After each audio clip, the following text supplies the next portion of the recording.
আমরা কিন্তু ভালো করেই জানি কিভাবে আমাদের ওয়ার্ড পেজের হেডার অপশনটাকে ডায়নামিক করতে হয়। তারপরে যদি একটু এক্সপ্লেন করে দেই, তাহলে এটাকে ডায়নামিক করতে হলে আমাদেরকে সবার আগে যে অপশনটার দিকে যেতে হবে সেটা হচ্ছে কি আমাদের হেডার অপশন। আমরা কিন্তু এগুলোকে সব পার্ট বাই পার্ট করছিলাম। হেডারের জন্য আলাদা, পেজের জন্য ইন্ডেক্স, ফুটার, সবার জন্য আলাদা আলাদা ফাইল তৈরি করা। তো ফাইল তৈরি করার পর এখন আমরা হেডারটাকে যেহেতু ডায়নামিক করব, সো আমরা হেডার অপশনে চলে যাব। header.php-তে গেলাম, যাওয়ার পরে এখানে আমরা দেখতে পাচ্ছি আমাদের সবার উপরে হেডারের যে অপশনটা আছে। এখানে দেখো আমরা হেডারের যে অপশনটা নিয়েছি, হেডারটা মূলত আমরা হেডার মেডার যাই দেখি ওয়েবসাইটে, এটা তো একটা বডির ভিতরেই আছে, তাই না? সব তো বডির ভিতরে। তো এখানে দেখো আমি এই যে একটা অপশন, এখানে একটা ডিভ নিছি, ডিভের নাম দিছি টপ মেনু। আপনি অন্য কোনো নাম দিতে পারেন, বাট অবশ্যই আমি রিকমেন্ড করব রিলেটেড নাম দেওয়ার জন্য, যেটা সহজে বোঝা যায়। এবং এটাতে ডিভ নিছি, নেওয়ার পরে ইউএল এর ভিতরে পিএসপি রেখে ডব্লিউপি ন্যাপ মেনু করছি, যেটাকে একটু বড় করলে এরকম লাগবে, এই যে এরকম ন্যাপ করে সুন্দর করছি এরকম, ঠিক আছে? তো এই যে এতটুকু অংশ করছি, দেন ফলব্যাক সিবি লিখে দিছি, যেটা নিয়ে পূর্বে অনেক আলোচনা হয়েছে, আর আপাতত এত বেশি আলোচনার দরকার নাই এই অংশটা। দেন শেষ করে দিয়েছি। এটা মানে কি, এটা হচ্ছে টপ বারে। দেন টপের পরে হচ্ছে লগো, এই যে লগো বা টেক্সট বলতে পারি, এটা গেল। এই যে এটা হচ্ছে এই অংশটা, ঠিক না?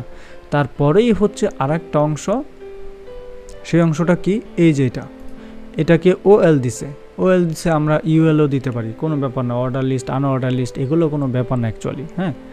তো এগুলোকে আমরা এটাকেও ধরলাম, তারপর এটাকেও ধরলাম।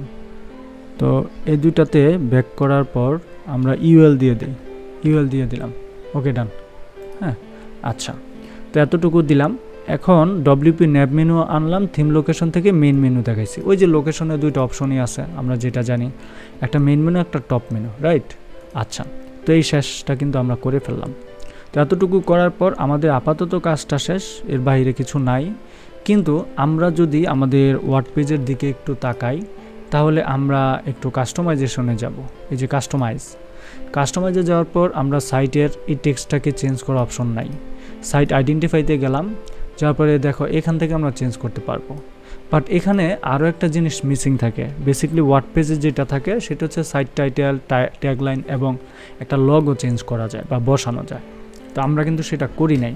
তো এর জন্য আমাদের কি করতে হবে, আমাদের ফাংশনে এসে একটা কল করতে হবে, কল করে বলে দিতে হবে এখানে লগো সেট করা একটা অপশন তুমি শো করায় দাও। তো আমি এখানে বসাই দিলাম add theme support, just single কোটেশনের ভিতরে কাস্টম হাইফেন লগো, যেহেতু দুইটা শব্দ কাস্টম লগো, এর জন্য দুইটা শব্দকে হাইফেন দ্বারা অ্যাডজাস্ট করে দিছি। দেন শেষ। এখন যদি সেভ দিয়ে রিলোড দেই, তাহলে দেখবো এখানে একটা আবার সাইট আইডেন্টিফাইতে গেলে দেখবো লগো চলে আসছে, ওকে ডান। এখন লগো যাওয়ার পর আমরা একটু দেখি, তো এই যে এখানে লগো আসছে, তারপরে আবার হেডারে গিয়ে দেখি এই যে কোথায়, এই যে টাইটেলও আসছে। তাহলে এত কিছু হইলে তো হবে না, এটাকে আপাতত একটু হাইড করে দিলাম, হাইড করে। এখন রিলোড দেই, দেখি তো এই যে আমাদের কিন্তু টেক্সটটা নাই, টেক্সটটা চলে গেছে না? আচ্ছা, চলে গেছে, ঠিক আছে, আপাতত হাইড থাকুক, এর জন্য আমরা রাখলাম এরকম। আচ্ছা, তো এখন সাইট আইডেন্টিফাইতে গেলে আমরা যদি কোনো এই যে লগো নিলাম, এখান থেকে যে কোনো একটা লগো আমরা আপলোড দিই। একটা লগো আমরা আপাতত আপলোড দিই, পিটিসি ম্যাক্স দিলাম, দেন সিলেক্ট দিলাম। এটাকে আমরা আমরা আমাদের মতো করে যেটা হাঙ্কি পাঙ্কি করি আর কি, ক্রপিং করে আমরা এটা দিলাম। There is no error cropping your image. ও আচ্ছা, ইরোর কেন দেখাচ্ছে আই ডোন্ট নো। আচ্ছা, দিলাম, তারপর দেখো এখানে ইমেজটা আসছে, এখানে কিন্তু ইমেজটা আসছে, পাবলিশ দিলাম, কিন্তু মানে দুর্ভাগ্যবশত এইখানে শো করছে না। তো এখানে যেহেতু শো করছে না, আমরা ফাংশনটাকে কি বুঝি? ফাংশনটা হচ্ছে ব্যাকএন্ড।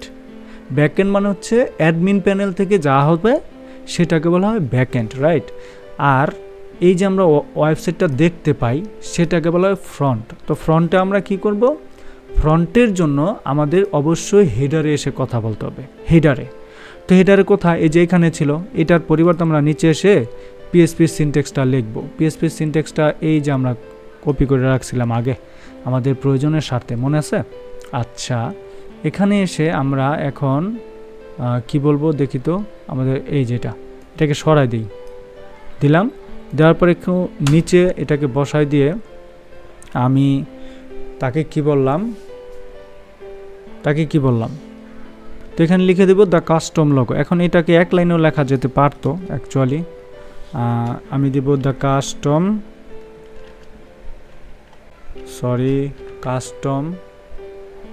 লোগো। এই যে কাস্টম লোগো শো করছে আমার এখানে। কাস্টম লগের ভিতরে যা হাঙ্কি পাঙ্কি আছে কিচ্ছু দিব না, এগুলো সব বাদ। শেষে এসে আমি কোটেশন শেষ করে দিয়ে একটু রিলোড দিব। এখন আমরা সেভ দিয়ে যদি রিলোড দেই, আমরা একটু এখানে এসে রিলোড দিলে দেখব এই যে আমাদের এখানে পিটিসি ম্যাক্সটা চলে আসছে। এখন এটা হইতে পারে ডানে বামে কোনো ছিঁড়াফাড়া নাই, মানে এটার কোনো রুলস নাই কোথায় আছে, এটা আসলে কোথায় রাখে, কিভাবে করে, এটা সিএসএস দ্বারা আমরা এটাকে পরে কাস্টমাইজ করব। কোথায় যাবে কোথায় থাকবে সেটা হচ্ছে পরের বিষয়, কিন্তু আপাতত দেখাইলাম কিভাবে আমরা আমাদের মেনু বারের সাথে আমরা ডায়নামিক করতে পারি আমাদের ওয়েবসাইটগুলোকে।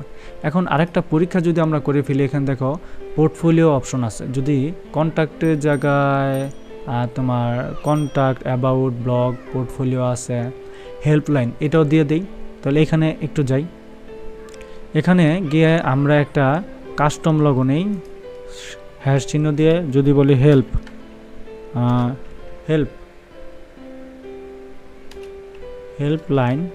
হেল্পলাইন দিলাম। দেওয়ার পরে অ্যাড লাইন করলাম, এখানে আসলো, সেভ দিলাম। এখন যদি রিলোড দিই দেখবো এখানে হেল্পলাইন নামে একটা অপশন চলে আসছে। দারুণ না? চলে আসছে, কিন্তু এইখানে কিন্তু নাই। কেন নাই? আমরা ওই যে ডায়নামিক করে দিছি, যার জন্য এখানে পাওয়া যাচ্ছে না, তাই না? তো এগুলোকে কিন্তু আমরা লিঙ্ক আকারে করতে পারি, সিএসএস দ্বারা আরও সুন্দর করতে পারি।